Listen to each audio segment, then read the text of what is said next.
تھوڑی دیر کے لیے ان تنہائیوں کا اور ان یعنی اپنی غلطیوں کے کفارے کا جو وہ ان حضرات پہ اس وقت گزر رہا تھا، ان کا ذرا سا تھوڑا سا منظر اپنے سامنے لے کر آئیں، پھر سوچیں۔ ہمارے یہاں تو چھوٹی چھوٹی باتوں پہ لوگ خودکشی کر لیتے ہیں، اور یہ تنہائی جو ہے نا، یعنی ایک سوشلی جو بائک آؤٹ ہے، یا جو آپ اس کو کیا کہتے ہیں، آئسولیشن، یا کسی کو آپ آئسولیٹ کر دیتے ہیں، اس کا اندازہ کوئی کیسے لگا سکتا ہے کہ جس پر یہ گزرا نہ ہو۔ اگر آپ پر یہ گزرے، ابھی آپ نے دیکھا ہوگا کتنے لوگ یہ کووڈ-19 میں اسی بات پر انتقال کر گئے کہ ان کو اب کووڈ ہو گیا ہے، اب وہ یعنی آئسولیٹ کر دیے جائیں گے۔ سوچیں، تھوڑی دیر کے لیے غور کریں۔ تو یہ ان حضرات پہ جو گزر رہا ہے معاملہ، ابھی ان کو حالات کا کچھ پتہ بھی نہیں ہے، لیکن ایسے وقت میں اپنے مالک کا دامن تھامے رہنا کتنی بڑی بات ہے، کتنی زبردست ان کی مردانگی ہے، کوئی آپ تصور نہیں کر سکتے۔ بیوی کو حکم ہوا، اس کو بھی کہا میکے چلی جاؤ، چلی جاؤ، اللہ کا حکم ہے، اللہ کے رسول صلی اللہ علیہ وسلم نے پیغام بھیجا ہے، چلی جاؤ میکے۔ کوئی نافرمانی نہیں ہے، کوئی بغاوت نہیں ہے، کوئی سرکشی نہیں ہے۔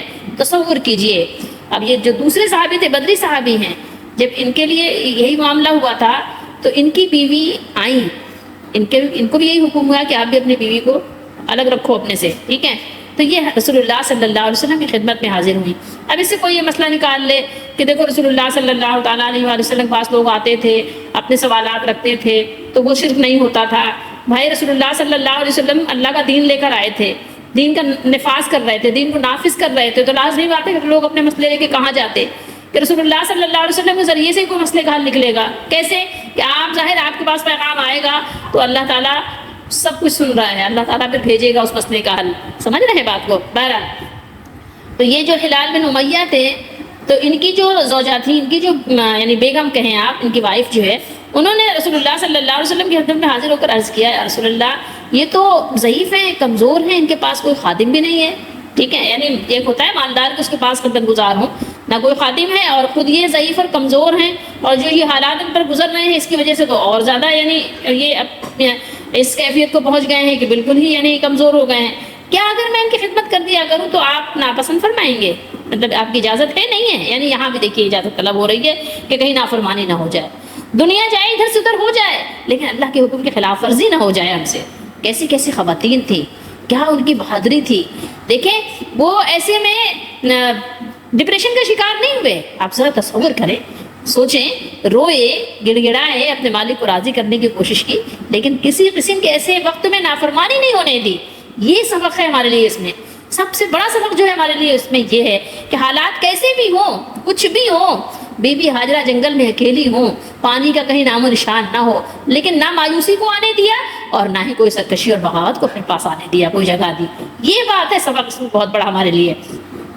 خیر، تو ان کی زوج محترمہ نے جب سوال کیا تو آپ صلی اللہ علیہ وسلم نے ان کو جواب عنایت فرمایا کہ وہ صرف یعنی یہ قربت کے لیے منع کیا، باقی یہ خدمت کی اجازت دے دی کہ آپ ان کی خدمت کر سکتی ہیں۔ تو پھر اس کے بعد اللہ کی قسم وہ تو کسی چیز کی بھی حرکت بھی نہیں کر سکتے، یعنی جو آپ معاملہ فرما رہے ہیں وہ تو ممکن نہیں ہے۔ جب سے یہ خفگی ان پر ہوئی ہے وہ دن ہے اور آج کا دن ہے، ان کے آنسو تھمنے میں نہیں آتے ہیں۔ تصور کیجئے، کیوں نہیں آنسو تھم رہے؟ مالک ناراض ہو گیا ہے نا، مالک ناراض ہو گیا، مالک کے بھیجے ہوئے رسول صلی اللہ علیہ وسلم نے رخ پھیر لیا ہے، اور جتنے اللہ کے پیارے مومنین بندے ہیں انہوں نے قطع تعلق کر لیا ہے۔ آنسو کیسے تھمیں گے؟ رونا آ رہا ہے، دکھ ہے، ملال ہے، اپنے مالک کو راضی کرنے کی فکر ہے۔ آدم علیہ السلام بھی جب کھا لیا تھا وہ دانا تو رو ہی تو رہے تھے، معافی ہی تو مانگ رہے تھے، ربنا ظلمنا انفسنا کی وہ مناجات ہی تو پڑھ رہے تھے۔ جب یونس علیہ السلام نے بغیر اجازت کے بستی سے نکل آئے تھے اور مچھلی کے پیٹ میں چلے گئے تھے تو لا الہ الا انت سبحانک انی کنت من الظالمین کا وظیفہ ہی تو پڑھ رہے تھے، اور کیا کر رہے تھے؟ راضی تو کر رہے تھے مالک کو۔ سوچئے جب ایسے وقت آ جائیں، جب غلطی ہو جائے تو اس وقت پھر ندامت کے آنسو بہنے چاہیے، بجائے اس کی مایوسی ہو جائے اور پھر آپ جو ہے انزائٹی کا شکار ہو کے اس کی دوائیں کھانے لگ جائیں۔ اللہ سے امید لگائے رکھیں، معافی مانگتے رہیں، روتے رہیں، گڑگڑاتے رہیں۔ عیش و تعیش کی انسان کو جب سوچتی ہے جب وہ خوش باش ہوتا ہے، سمجھ رہے ہیں بات کو؟ اچھے اچھے کھانوں کی تفریح کی اس کو اس وقت سوچتی ہے کہ جب وہ کیا ہوتا ہے، صحت مند ہوتا ہے، جب وہ بس اب اور آگے میں کیا کہوں، تو یہ وہ بزرگ تھے کہ جن کو تو آنسو ہی نہیں تھم رہے تھے کہ مالک ناراض ہے، تو ان کو پھر کسی اور چیز کا تو اس وقت ان کو تھی ہی نہیں کوئی فکر. ان کی جب زوج نے بتایا تو پھر ان کو اجازت مل گئی.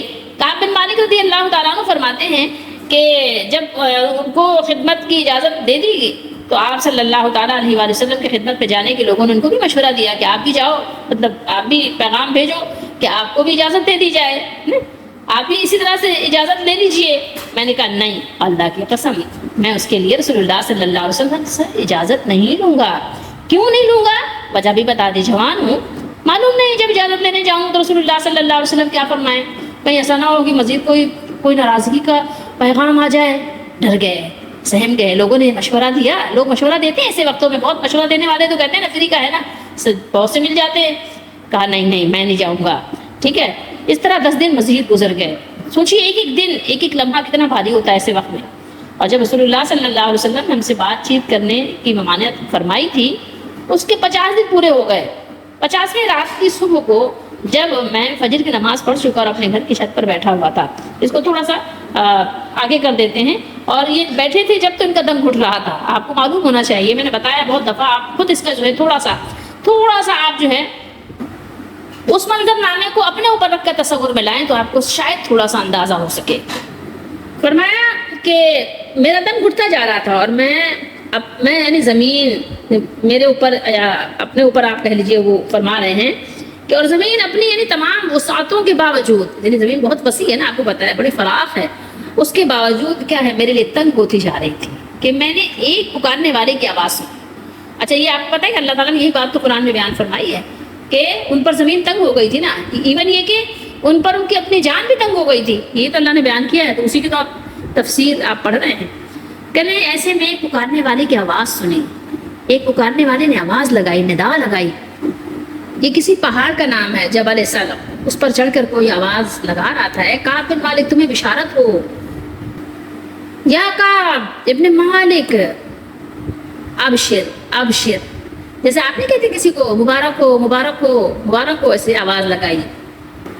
حضرت کعب فرماتے ہیں کہ جیسے ہی آواز سنی ہے، یہ سنتے ہی میں سجدے میں گر پڑا. سبحان اللہ. میں اور آپ کیا کرتے ہیں؟ سجدے میں گر پڑا اور مجھے یقین ہو گیا کہ اب فراخی ہو جائے گی. سبحان اللہ. فَإِنَّ مَعَ الْعُسْرِ يُسْرًا إِنَّ مَعَ الْعُسْرِ يُسْرًا سَيَجْعَلُ اللَّهُ بَعْدَ عُسْرٍ يُسْرًا. مطلب تصور میں لائیں. اللہ تعالیٰ ہم سب کی بھی توبہ قبول فرمائے. فجر کی نماز کے بعد رسول اللہ صلی اللہ علیہ وسلم نے اللہ کی بارگاہ میں ہماری توبہ کی قبولیت کا اعلان کر دیا تھا. لوگ میرے یہاں بشارت دینے کے لیے آنے لگے. یعنی لوگ کیسے آ رہے تھے؟ جوق در جوق آ رہے تھے. کہاں آ رہے تھے؟ کعب بن مالک کے گھر آ رہے تھے. صحابہ کے 3 صحابہ جو تھے ان کے گھروں میں آ کر مبارکباد پیش کر رہے تھے. ساتھ میں یہ بھی خیال رہے کہ صرف کعب بن مالک رضی اللہ تعالیٰ عنہ کو بشارت نہیں دی جا رہی تھی، وہ دونوں حضرات جو تھے، جو دونوں بزرگ، ان دونوں کو بھی بشارت دی جا رہی تھی. فرما رہے ہیں کہ میرے ان دونوں ساتھیوں کو بھی جا کر بشارت دی لوگوں نے. یہ بات نہیں ہے. اور جن صاحب نے یعنی بشارت دی تھی ان کو انہوں نے فرتے مسرت کہیں خوشی کے مارے، محبت اور شوق کے مالک راضی ہو گیا، توبہ قبول ہو گئی، گناہ معاف ہو گیا، خطا معاف ہو گئی، بھول چوک جو تھی درگزر کر دیا گیا. تو کیا کیا آپ نے؟ دونوں کپڑے اتار کر اس کو دے دیا. اس شخص نے جس نے کہ اس پہاڑ پر بشارت کی جو ندا لگائی تھی نا، خوشی کے مارے جب وہ آئے نا مبارکباد دینے کے لیے، تو ان کو اپنا 2 کپڑا جو ان کے پاس تھا، چادر تھی، کرتا تھا، جو آپ سوچیں یعنی اور کچھ نہیں تھا، تو خوشی میں یعنی صدقہ کرنا پڑے کہ لو. تو مطلب یہ کہ تم نے خوشی سنائی ہے، لو لے جاؤ. سوچو ذرا تھوڑی دیر کے لیے ہم کیا کرتے ہیں؟ ہم غرور و تکبر کے بھیڑ چڑھ جاتے ہیں. بہرحال لوگ سارے خوش ہوئے. یہ تو خوش ہونا ہی تھا، سارے ساتھی سب یہ مومنین خوش ہو گئے. گھوڑے پہ کوئی دوڑاتے ہوئے، گھوڑا دوڑاتے ہوئے چلے آ رہے ہیں، قبیلے کے لوگ چلے آ رہے ہیں. اب مطلب آپ سوچیں اور کتنا خوش ہو رہے ہیں. مبارکباد بشارت کی آواز ایسی لگا رہے ہیں کہ گھوڑے سے زیادہ آواز ان کی تیز ہے. سبحان اللہ. کتنے مخلص لوگ تھے. حقیقت میں دوست ایسے لوگوں کو کہا جاتا ہے. ایسے لوگ ہوتے ہیں جو اللہ کے محبوب ہوتے ہیں، اللہ کے پیارے ہوتے ہیں. ہماری دیکھو کیا حالت ہے، کیسی گھٹیا، کیسی نیچ سوچ ہو گئی ہماری. کبھی ہم نے اپنے آپ پر غور کیا؟ اور ایک بات اور ایک سبق اس وقت ہمارے پاس اور بھی ہے کہ دیکھیں اللہ کے نیک بندے جب خوش ہوتے ہیں کسی سے تو ان کو تحفے تحائف دیتے ہیں. جب ان کو پتہ چلتا ہے کہ اللہ راضی ہے تو وہ صدقہ کرتے ہیں. تو اب یہ دیکھیے کہ ان کے پاس کہہ رہے ہیں 2 کپڑوں کے علاوہ کچھ تھا بھی نہیں، تو انہوں نے وہ 2 کپڑے دے دیے. لیکن لازمی بات ہے کہ آپ کسی کے سامنے کرتا اتار کر آئے تو اچھی بات نہیں لگتی. تو انہوں نے جو ان کے خاص کزن تھے، جسے کبھی کبھی کچھ ایسے ہوتے ہیں نا آپ کے چچا زاد، ماموں زاد، خالہ زاد، جن کا سے آپ کے گہرا تعلق ہوتا ہے، پھر ان سے انہوں نے لے بھی لیا جوش میں، محبت میں، اور ایک جیسے کہنا چاہیے کہ مالک راضی ہو گیا ہے، خوشی میں اتار کے کپڑے تو دے دیے، لیکن پھر اپنے ساتھی سے کہا کہ بھائی مجھے، ان کے ساتھی نے پھر ان کو کپڑے دیے، وہ کپڑے انہوں نے یعنی زیب تن کیے، پھر رسول اللہ صلی اللہ علیہ وسلم کی خدمت میں حاضر ہوئے، اور لوگ کیا تھے، جوق در جوق ملاقات کرنے کے لیے آ رہے تھے،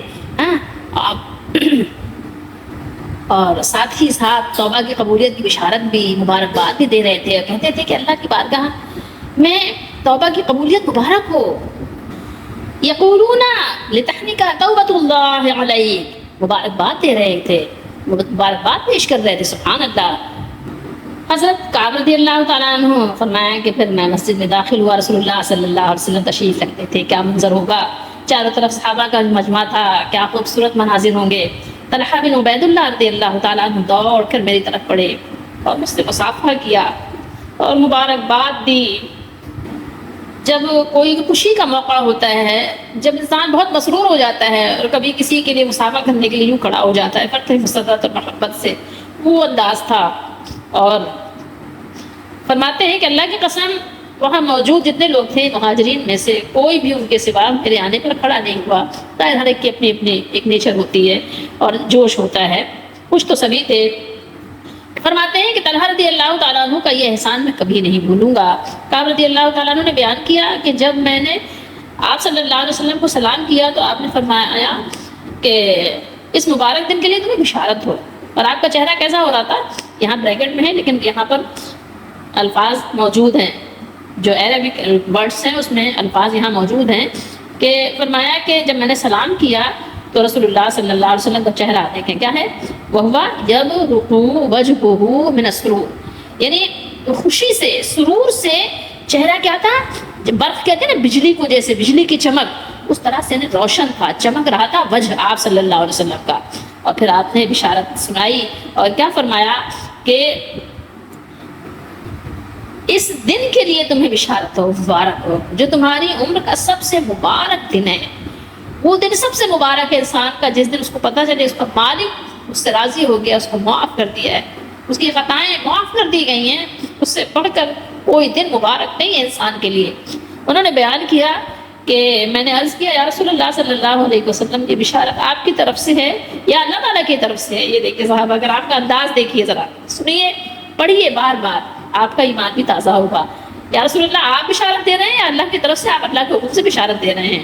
فرمایا نہیں، بلکہ اللہ کی طرف سے ہے، اپنی طرف سے کچھ نہیں کہہ رہا۔ سوچیے ذرا، آپ صلی اللہ علیہ وسلم جب کسی بات پر خوش ہوتے تو چہرہ مبارک روشن ہو جاتا، ایسا جیسے چاند کا ٹکڑا ہو، سبحان اللہ۔ قطعہ آپ ظاہر ٹکڑے کو کہتے ہیں نا، فرمایا کأنہ قطعۃ قمر، قمر کی طرح، قمر جیسے نہیں ہوتا چاند کا ٹکڑا، یعنی ایسا روشن، چمکدار، دمکتا ہوا ایسا چہرہ آپ صلی اللہ علیہ وسلم کو ہو جاتا جب آپ خوش ہوتے تھے۔ اور بشارت کے لیے کیا فرمایا تھا آپ نے؟ لا بل من عند اللہ، نہیں بلکہ یہ اللہ کی طرف سے تمہیں بشارت مبارکباد دی جا رہی ہے۔ تو رسول اللہ صلی اللہ علیہ وسلم کی خوشی کیسے پہچانی جاتی تھی؟ چہرے مبارک سے پہچان لی جاتی تھی، کہ آپ کی مسرت ہم چہرے مبارک سے سمجھ جاتے تھے۔ پھر جب میں آپ کے سامنے بیٹھ گیا تو عرض کیا یا رسول اللہ صلی اللہ علیہ وسلم، اپنی توبہ کی قبولیت کی خوشی میں اپنا مال اللہ اس کے رسول کی راہ میں صدقہ کر دوں؟ آپ صلی اللہ علیہ وسلم نے فرمایا لیکن کچھ مال اپنے پاس بھی رکھ لو، انسان محتاج ہے، ضرورت مند ہے، کہیں ایسا نہ ہو کہ سب کچھ دے کہ پھر کیا ہو کہ دوسروں کا محتاج ہو جائے۔ تو فرمایا کہ رکھ لو کچھ، کیونکہ یہ زیادہ بہتر ہے۔ میں نے عرض کیا میں خیبر کا حصہ اپنے پاس رکھ لوں گا۔ پھر میں نے عرض کیا رسول اللہ صلی اللہ علیہ وسلم، اللہ تعالیٰ نے مجھے سچ بولنے کی وجہ سے نجات دی، اب میں اپنی توبہ کی قبولیت کی خوشی میں یہ عہد کرتا ہوں کہ جب تک زندہ رہوں گا سچ کے سوا اور کوئی بات زبان پر نہیں لاؤں گا۔ اب اس سے کیا آپ یہ نتیجہ نکالیں گے کہ کیا اس سے پہلے صحابہ رضی اللہ تعالیٰ عنہ جھوٹ بولتے تھے؟ یہ نہیں، جھوٹ نہیں بولتے تھے، لیکن انسان ہے نا، کبھی کوئی ہیلا، کبھی کوئی بات اپنے بچاؤ کے لیے کر لیتا ہے، لیکن عہد کیا کہ اب اس کے بعد تو یہ سب بھی نہیں کریں گے۔ ٹھیک ہے، انسان ہے نا، تو کبھی ایسا موقع آ جاتا ہے کہ کوئی ہیلا وغیرہ کرنا پڑ جاتا ہے، لیکن اس خوشی کے دن کے بعد، اس توبہ کی قبولیت کے بعد اب ایسا بھی نہیں کروں گا۔ سو اللہ کی قسم، جب میں نے آپ صلی اللہ علیہ وسلم کے سامنے یہ عہد کیا، میں کسی ایسے مسلمان کو نہیں جانتا جسے اللہ تعالیٰ نے سچ بولنے کی وجہ سے اتنا نوازا ہو۔ اتنا اللہ تعالیٰ نے اس کے ساتھ مہربانی کی ہو جتنی آپ فرما رہے ہیں، جتنی بشارت اس کی مجھ پر سچ بولنے کی وجہ سے ہیں۔ جب سے میں نے رسول اللہ صلی اللہ علیہ وسلم کے سامنے یہ عہد کیا، پھر آج تک کبھی جھوٹ کا ارادہ بھی نہیں کیا، کوئی بھی بات ہوئی سچ بتا دیا۔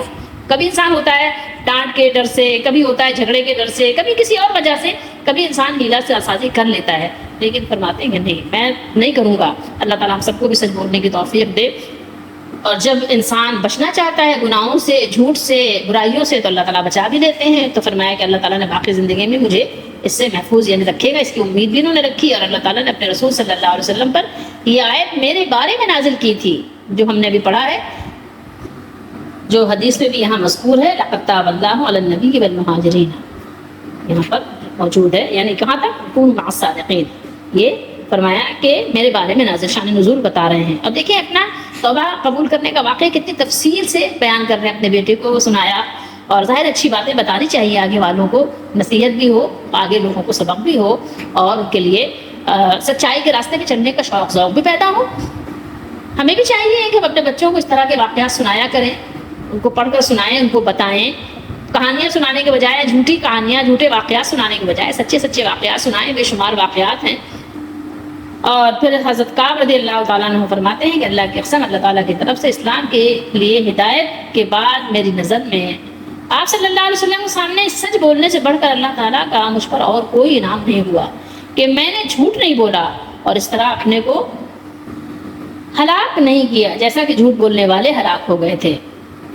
یہاں ایک سبق اور بھی ہے کہ جو جھوٹے تھے یعنی منافقین، ان کے جھوٹے عذر رسول اللہ صلی اللہ علیہ وسلم کو نظر انداز کیا، ٹھیک ہے جاؤ، لیکن جو سچے تھے، مومنین تھے، ان کے معاملات کو رسول اللہ صلی اللہ علیہ وسلم نے اللہ کے سپرد کر دیا تھا کہ یہ سچے اللہ کے بندے ہیں، سچے یہ مومنین ہیں، اللہ تعالیٰ خود ان کے فیصلے کو اپنے حساب سے، اپنے حکم سے خود ارشاد فرمائیں گے۔ آپ دیکھیے یہاں کتنا بڑا سبق ہے، سچے مومن بننے کی کوشش کریں، اللہ تعالیٰ ہم سب کو سچا پکا مومن بنا دے، آمین۔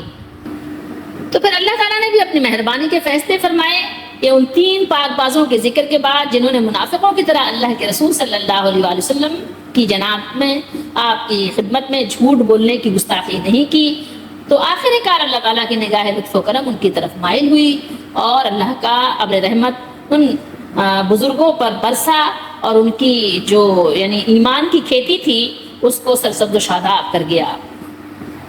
ایک بات اور بھی آپ کو معلوم ہونا چاہیے کہ یہ حدیث جو میں آپ کو بھی سنا رہی ہوں، آپ پڑھ سکتے ہیں، یہ صرف بخاری شریف میں 1 درجن سے زائد مرتبہ بیان ہوئی ہے، اور یہ حدیث شریف متفق علیہ ہے۔ اور اس حدیث شریف کے ذریعے سے جو ہم نے آیت کریمہ تلاوت کی ہے سورہ توبہ کی، نہایت ہی احسن اور مفصل انداز میں اس کی تفسیر آپ کو معلوم ہو گئی، اور کئی صحابہ یعنی آپ یہ کہیں کئی ایک جو ائمہ سلف سے بھی اس آیت کی تفسیر اسی طرح مروی ہے۔ اس کے علاوہ حضرت جابر بن عبداللہ رضی اللہ تعالیٰ عنہ سے روایت ہے کہ جو آیت کریمہ ہم نے سورہ توبہ کی تلاوت کی ہے کہ ان 3 شخصوں سے مراد کعب بن مالک، ہلال بن امیہ اور مرارہ بن ربیع رضی اللہ تعالیٰ عنہ ہیں، اور ان سب کا تعلق انصار سے ہے۔ اللہ رب العالمین نے ہمیں بھی سچ بولنے کا حکم دیا ہے، وَكُونُوا مَعَ الصَّادِقِينَ، اور سچوں کے ساتھ رہنے کا بھی حکم دیا ہے، سچوں کا ساتھ اختیار کرنے کا حکم دیا ہے۔ اللہ تعالیٰ نے جب یہ بیان فرمایا کہ اس نے ان تینوں کی اس مشکل اور تنگی کو کس طرح دور فرمایا، جب مسلمانوں نے 50 دنوں تک ان سے قطعی طور پر ہر قسم کا تعلق کیا کیا تھا، توڑ دیا تھا، منقطع کر لیا تھا، یہاں تک کہ ان کی اپنی جانیں بھی ان پر کیا ہو گئی تھی، دو بھر ہو گئی تھی، پریشان کن ہو گئی تھی، اور تمام تر وسعت کے باوجود زمین بھی انہیں تنگ محسوس ہونے لگی تھی، گھٹن محسوس ہو رہی تھی، اور انہیں کچھ بھی سجائی نہیں دیتا تھا کہ وہ کیا کریں، لیکن انہوں نے ان تمام کٹھن مشکل حالات میں بھی صبر کے دامن کو ہاتھ سے چھوڑا نہیں، تھامے رکھا۔ سبق ہے ہمارے لیے، سبق لیجیے، اپنا سبق لیجیے، اللہ تعالیٰ کے حکم کے سامنے سر اطاعت جھکائے رکھا، اور ہر طرح صبر و ثبات کا مظاہرہ کیا۔ تو اپنے پیچھے رہ جانے کے بارے میں انہوں نے رسول اللہ صلی اللہ علیہ وسلم کے سامنے جو سچ بیان کیا تھا، اس کی وجہ سے اللہ تعالیٰ نے ان کی تمام مشکلات کیا کی، آسان فرما دی۔ چونکہ یہ بغیر کسی شرعی عذر کے، کوئی شرعی عذر نہیں تھا، اللہ کے رسول صلی اللہ علیہ وسلم سے پیچھے رہے تھے، اس لیے 50 دن کی یہ جو ان کو آئسولیشن کے صورت میں آپ کہیں کہ کفارہ ادا کرنا پڑا، تو پھر اللہ تعالیٰ نے لیکن ان پر کیا کیا، مہربانی فرمایا۔ ان کی توبہ کو شرف قبولیت سے نوازا اور ان کے سچ بولنے کا انجام بالآخر ان کے لیے بہتر سے بہتر، آپ کہیں کہ ان کا اپریزل ایکسیلنٹ اور ان کی انکریمنٹ بہترین، پوری زندگی کی، 1-2 دن کی نہیں، 1 سال کی نہیں، ٹھیک ہے، کوارٹر نہیں، بلکہ کیا پوری زندگی کی اللہ تعالیٰ نے ان کو یعنی فوز العظیم اور فوز الکبیر کا تاج پہنا دیا۔ اللہ تعالیٰ نے نہ صرف ان کی توبہ کو قبول فرما لیا بلکہ مومنوں کو حکم بھی دیا، یا ایھا الذین آمنوا اتقوا اللہ وکونوا مع الصادقین، اے ایمان والو اللہ سے ڈرتے بھی رہو اور سچوں کے ساتھ بھی رہو، سچ بولو اور سچ کو اختیار کرو تاکہ تم بھی صدیقین میں، سچوں میں شامل ہو جاؤ، سچوں لوگوں کے ساتھ تمہارا بھی نام ہو جائے اور مشکلات سے نجات پا جاؤ۔ سچ سے اللہ تعالیٰ تمہارے لیے مشکلات اور پریشانیوں سے بچ نکلنے کی تدبیر فرما دیں گے۔ قرآن مجید کی آیات سے تو ہمیں بہت کچھ سبق ملتا ہے، لیکن حدیثوں سے بھی بہت سبق ملتا ہے، صحابہ کے عمل سے بھی بہت سبق ملتا ہے۔ دیکھیے حضرت طلحہ رضی اللہ تعالیٰ عنہ فرح مسرت سے اور فرط محبت سے جب کھڑے ہو گئے، طلحہ بن عبید اللہ کی بات ہو رہی ہے، لپکتے ہوئے کھڑے ہو گئے، انہوں نے مصافحہ کیا، مبارکباد پیش کی، اللہ کی قسم مہاجرین میں سے ان کے علاوہ کوئی کھڑا نہیں ہوا تھا۔ تو کعب رضی اللہ تعالیٰ عنہ کیا فرماتے ہیں، طلحہ کی اس بات کو کبھی میں فراموش نہیں کروں گا، میں کبھی فراموش نہیں کر سکتا۔ تو ہمیں بھی کیا کرنا چاہیے، ہمیں بھی لوگوں کے حسن سلوک کو یاد رکھنا چاہیے، محبت کا بدلہ محبت سے دینا چاہیے۔ ہم بھول جاتے ہیں نا، ہم بھول جاتے ہیں، تو کبھی کبھی ہمیں احساس دلانا پڑتا ہے کہ نہیں ہم آپ سے محبت کرتے ہیں، بتانا پڑتا ہے، احساس نہیں جتلانا بلکہ احساس دلانا۔ لیکن احساس بھی کس کو دلائے، احساس والوں کو احساس دلایا جاتا ہے، ادروائز تو لوگ کہتے ہیں احسان رکھ رہے ہو، اچھا۔ یہاں اس حدیث شریف سے ایک سبق اور بھی ملتا، سبق تو بہت ہیں، اگر آپ پڑھیں تو بہت اچھا ہوگا اور سبق اپنا نکالیں تو بہت غور و فکر کرنے کا فائدہ ہوگا آپ کو، کہ دیکھیں جب مشکل وقت آتا ہے کبھی کبھی ایسا بھی ہوتا ہے کہ جو اللہ کے نافرمان باقی لوگ ہیں نا، وہ پھر آپ کو کیا کرتے ہیں، بہلاتے پھسلاتے ہیں۔ تو یہ حضرت کعب رضی اللہ تعالیٰ عنہ پہ ایک اور آزمائش آئی کہ غسان کا جو عیسائی بادشاہ تھا، اس نے کہا کہ بھائی تم آ جاؤ، میرے پاس آ جاؤ، میں نے سنا ہے کہ تمہارے ساتھی نے تمہیں بڑا ظلم پر ڈھایا ہے، اللہ نے تمہیں اس لیے نہیں پیدا کیا کہ تمہیں ضائع کر دے، تمہیں ذلیل کیا جائے۔ سوچو ذرا ایسے وقت میں یعنی کتنا نازک وقت ہوتا ہے، آؤ تم میرے پاس آؤ، میرے پاس آ جاؤ، ہم تم سے پوری ہمدردی کریں گے۔ اب ایسے میں سوچو، ایسے جب انسان ٹوٹا ہوا ہو تو کہاں نہ چلا جائے انسان، کہتا ہے یار ہمارے ملک بہت ایسے معاملات ہو رہے ہیں، چلو دوسری جگہ، اگلے دیش چلتے ہیں۔ کتنے ہی لوگ ہیں، بلکہ اکثر لوگ ہیں کہ ان کو ایسا موقع ملتا ہے تو ایسی اپارچونیٹی کو ضائع نہیں کرتے، وہ فوراً اویل کرتے ہیں، کہتے چل بھائی چل، ہے نا، گھوڑے کو آگے بڑھاتے ہیں، ایڑ لگاتے ہیں، تیز دوڑ جاتے ہیں، آگے سے عزت ملے گی، حوصلے بلند کیے جائیں گے، اچھا سلوک ہوگا، ناروا سلوک نہیں ہوگا، توہین نہیں کی جائے گی، یہ تو بڑی توہین ہے، یہ تو بڑی بے عزتی کی بات ہے، کیا اسلام ایسا ہے؟ نعوذ باللہ، استغفر اللہ، پھر اسلام پہ بلیم کرتے ہیں، تو چلے جاتے ہیں وہ اللہ کے دشمنوں کے پاس اور ان کے گلے لگ جاتے ہیں، پھر وہاں کیا کرتے ہیں، اپنی قدر کرواتے ہیں، پھر کیا کرتے ہیں، پھر ریوارڈ لیتے ہیں۔ سوچئے ذرا، لیکن یہ بزرگ ہستیاں ایسے کچے ایمان والے نہیں تھے، انہوں نے جیسے ہی خط دیکھا، خط کھولا، آگ بگولا ہو گئے اور فرمایا کہ میں نے اس خط کو کیا کیا، نظر آتش کر دیا، جلا دیا، تنور میں ڈال دیا، اور اس سے کہا اپنے بادشاہ کو کہنا اس خط کا میرے پاس یہی جواب تھا۔ سوچئے ذرا، غور کیجئے کہ اپنے مالک کو، حقیقی مالک کو ناراض نہیں کر سکتا، دنیا ناراض ہو تو ہو، مالک کے دربار سے بے عزتی برداشت نہیں کر سکتا، دنیا بے عزت کرے تو کرے، اس سے کچھ فرق نہیں پڑتا۔ میں نے دل میں کہا، بلکہ فرماتے ہیں میں نے دل میں سوچا، دل میں کہا کہ یعنی میرا یہ حال ہو گیا ہے، یعنی بدبختی کا یہ معاملہ یہاں تک آ گیا ہے۔ سوچو ذرا، ملاحظہ کرو اپنے آپ کو، اپنے آپ سے کہہ رہے ہیں کہ ابھی کافر کو بھی یہ ہمت ہو گئی، یہ جرأت ہو رہی ہے کہ وہ میرے ایمان پر ڈاکہ ڈالے۔ سوچئے ذرا، ہم کبھی اس طرح سوچتے ہیں؟ ہم کبھی اس طرح سوچتے ہی نہیں ہیں۔ ہم مسلمان تو ہیں لیکن ہماری پرواز اتنی بلند آج تک ہو ہی نہیں سکی۔ سوچئے تھوڑی دیر کے لیے، غور کیجئے کہ وہ کافروں کو موقع نہیں دیتے کہ کافر جرأت کر سکے، یہ حقیقی کامیابی پر نظر رکھتے ہیں، اور اللہ تعالیٰ نے ہمیں حکم دیا ہے کہ ہم ایسے ہی پاک باز سچے مسلمانوں کے نقش قدم پر چلیں۔ ہمیں یہی ہدایت کی جا رہی ہے۔ حقیقی کامیابی یہی ہے کہ انسان سے اگر خطا ہو جائے تو اعتراف جرم اور اظہار ندامت کے بعد اللہ تعالیٰ سے التجا کرے، اللہ تعالیٰ سے روئے گڑ گڑائے اور عفو و درگزر کی مناجات کرے، التجا کرے، اللہ تعالیٰ کے سچے اور نیک بندوں کی صحبت اختیار کرے، ان کے ساتھ رہے، سچوں کے ساتھ رہے گا تو کیا کرے گا، سچ بولے گا، سچائی کی ترغیب ملے گی۔ اہل ذوق حضرات کے لیے مسلم شریف کا بھی حوالہ دکھا دیتے ہیں، 7016 ہے، ٹھیک ہے. تو نمبرنگ میں تبدیلی ہوتی ہے، لیکن یہ اگر آپ دیکھنا چاہیں گے تو یہ ہے کتاب التوبہ. تو یہاں سے آپ کو آسانی سے اس میں تلاش کر سکتے ہیں.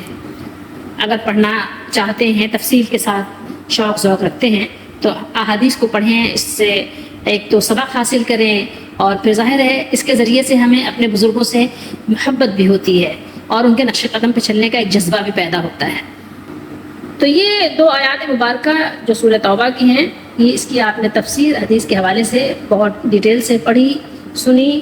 ایک سبق حدیث پڑھ کر آپ کو اور ملنا چاہیے، اور وہ سبق یہ ہے کہ ہمارے دور میں لوگ کہتے ہیں نا کہ عورتوں پہ یہ ذمہ داری نہیں، وہ نہیں، شوہر کی روٹی نہیں ہے ان کے ذمے.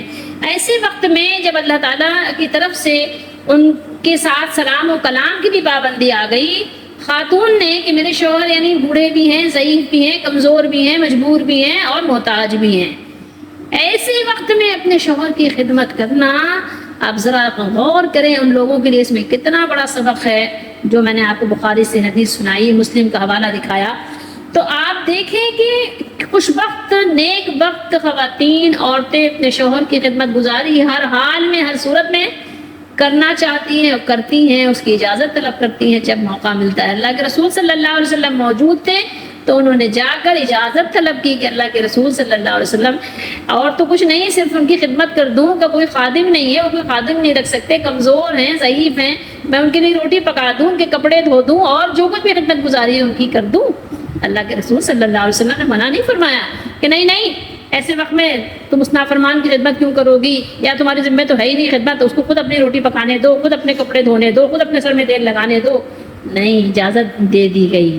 نیک بخت خواتین کی بھی اس میں ایک خوبصورت ہمیں مثال مل گئی حدیث شریف کے حوالے سے. سورہ توبہ دیکھیں اور کتاب التوبہ پڑھیں حدیث میں، اور جو ہے حضرت کعب رضی اللہ تعالیٰ عنہ کے واقعات حدیث میں پڑھیں آپ. ان بزرگوں کی یعنی کیسی خوبصورت عادات تھی، اور ان کے گھر والے بھی کتنے خوبصورت مزاج کے مالک تھے. اللہ تعالیٰ اپنی رحمت سے ہماری دستگیری فرمائے کہ ہم بھی ان بزرگوں کے نقش قدم پر چلنے والے بن جائیں. بات کافی طویل ہو گئی، لیکن آپ تھوڑا سبق نکالیں قرآن و سنت کے لیے. خواتین کو بھی چاہیے اور مردوں کو بھی چاہیے کہ سچائی کو قبول کریں، سچوں کے ساتھ رہیں اور خدمت گزاری کی عادت بنائیں. اس کے علاوہ آپ یہ دیکھیے کہ سچوں کے اللہ تعالیٰ نے واقعات کو قرآن میں جگہ دی. قرآن میں اللہ نے سچ بولنے کے انعام میں ان کی توبہ کا تذکرہ بیان فرمایا جو قیامت تک پڑھا جائے گا.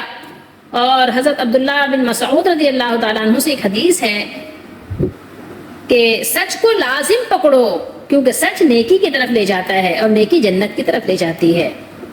اور ایک آدمی سچ بولتا سچ بول ہی رہا ہے، اس کا کیا ہے، نیچر ہے سچ بولنا، بولتا رہتا ہے یہاں تک کہ وہ صدیق کا لقب حاصل کر لیتا ہے. سبحان اللہ. اللہ ہمیں بھی ایسی توفیق دیں اور ہمیں بھی ایسی صحبت اور سعادت سے نوازے مالک. اور بلا شبہ جھوٹ برائی کی طرف لے جاتا ہے، برائی جہنم کی طرف. اور ایک شخص جھوٹ بولتا رہتا ہے یہاں تک کہ وہ اللہ کے ہاں بہت جھوٹا لکھ دیا جاتا ہے. کیا لکھ دیا جاتا ہے؟ بہت زیادہ جھوٹ بولنے والا لکھ دیا جاتا ہے، کذاب لکھ دیا جاتا ہے. اللہ تعالیٰ ہم سب کو بچائے. اس کو روایت کرنے والے حضرت عبداللہ بن مسعود رضی اللہ تعالیٰ عنہ ہیں. بخاری شریف کی حدیث نمبر 6094 ہے، 694 ہے. اور آپ یہ دیکھیے ان الصدقہ کیا ہے، بے شک سچائی، سچ نیکی کی طرف رہنمائی کرتا ہے، یہدی الی البر.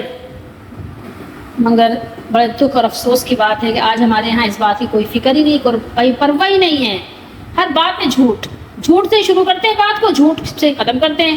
بیچ میں ایک آدھ اگر سچ آ گیا تو آ گیا، اتفاقی طور پہ جو ایک اگر کوئی ان کے لیے نقصان کا باعث نہ ہوا بظاہر تو وہ سچ بول دیا، ورنہ تو جھوٹ اتنا جھوٹ ہے کہ علمان الحفیظ، آپ کانوں کو ہاتھ لگائیں. اللہ تعالیٰ ہم سب کو قرآن و سنت پر عمل کرنے کی توفیق عطا فرمائیں. قرآن مجید میں اللہ تعالیٰ نے ہمیں حکم بھی دیا، سبق بھی دیا کہ سچوں کے ساتھ رہنا ہے، خود بھی سچ اختیار کرنا ہے اور رہنا بھی سچوں کے ساتھ ہے، کیونکہ جھوٹوں کے اثرات بھی ہوتے ہیں، صحبت کے اثرات بھی ہوتے ہیں. اور اس کے علاوہ جو ہم نے حدیث پڑھی اس قرآن مجید کی آیت کی روشنی میں، یہاں آپ ذرا یہ بھی غور کریں کہ صحابہ کرام رضی اللہ تعالیٰ عنہ ایمان میں کتنے پختہ تھے. جب حکم آیا تو اپنے پیاروں کو بھی چھوڑ دیتے تھے، اگر حکم آیا تو دشمنوں کو بھی گلے لگا لیتے تھے. اب آپ دیکھیں کہ حضرت کعب بن مالک رضی اللہ تعالیٰ عنہ کو جب یعنی ان کو اللہ تعالیٰ نے معاف کر دیا، ان کی توبہ قبول فرما لیا، تو صحابہ کرام دوڑ کے آ رہے ہیں، مبارک بات پیش کر رہے ہیں. اور اس سے پہلے نہ کوئی سلام کر رہا تھا نہ کوئی کلام، اس سے پرہیز کر رہے تھے. تو اب کیا کچھ ظاہر ہو رہا ہے، کیا پتہ چل رہا ہے کہ یعنی وہ سلام دعا ان سے تو نہیں کر رہے تھے، لیکن اس وقت بھی وہ محبت کرتے تھے، لیکن اللہ کے لیے چھوڑ دیا تھا. الحب فی اللہ والبغض فی اللہ، کتنا یہ لوگ اس میں پختہ تھے. حضرت کعب رضی اللہ تعالیٰ عنہ سے یہ بزرگ ہستیاں محبت کرتی تھی صحابہ، مگر حکم رسول صلی اللہ علیہ وسلم کے سامنے سب کچھ چھوڑ دیا تھا. حکم آ گیا اللہ کا، سب چھوڑ دو. حکم آ گیا، جو بھی حکم آ گیا، سختی ہے، نرمی ہے، جو بھی ہے اس کو اختیار کر لو. سوچئے تھوڑی دیر. جیسے ہی اللہ تعالیٰ نے آیت توبہ نازل ہوئی، جیسے ہی اعلان ہوا، انہوں نے اپنے گہرے تعلق کا اظہار بھی کیا، اور آپ کو پڑھ کر اندازہ بھی ہوا ہوگا کہ جیسے خوشی حضرت کعب رضی اللہ تعالیٰ عنہ کو حاصل ہوئی ہے، ویسی صحابہ کو بھی خوشخبری حاصل ہو رہی ہے. بہت خوش ہو رہے ہیں، کتنا خوش ہو رہے ہیں، مبارکباد دینے کے لیے دوڑے دوڑے چلے آ رہے ہیں. رسول اللہ صلی اللہ علیہ وسلم گرد حالہ بنا کر بیٹھ گئے، حلقہ بنا کر بیٹھ گئے. سوچئے ذرا، تصور کیجئے، ہم کیا اپنی پیاروں کی خوشی میں ایسے ہی خوش ہوتے ہیں؟ اور کیا ان کے پیاروں کے دکھ میں ایسے ہی دکھی ہوتے ہیں؟ نہیں ہوتے. تو ہم کیسے مومن ہیں؟ ہمیں غور کرنا چاہیے، ہمیں سوچنا چاہیے. کیا ہم بھی اپنے مالک کو، اپنے مولا کو اپنا ملجا و ماوا سمجھتے ہیں، یا دوسروں کے پاس جا کر ہم بھی اپنے گلے شکوے رو رہے ہوتے ہیں؟ ہمیں سوچنا چاہیے، غور کرنا چاہیے. اللہ تعالیٰ ہم سب کو توفیق دیں. بہرحال ان آیات کو بار بار پڑھیے اور احادیث کو بار بار پڑھیے اور اپنے لیے سبق حاصل کیجیے. بے شک اللہ تعالیٰ نے سب کے لیے راستے کھولے ہوئے ہیں، راستے بنائے ہوئے ہیں. اللہ تعالیٰ ہم سب کو سیدھے راستے پہ، سچائی کے راستے پہ اور سچے لوگوں کے ساتھ رہنے کے راستے آسان فرما دے، توفیق عطا فرما دے. بے شک وما توفیق الا باللہ.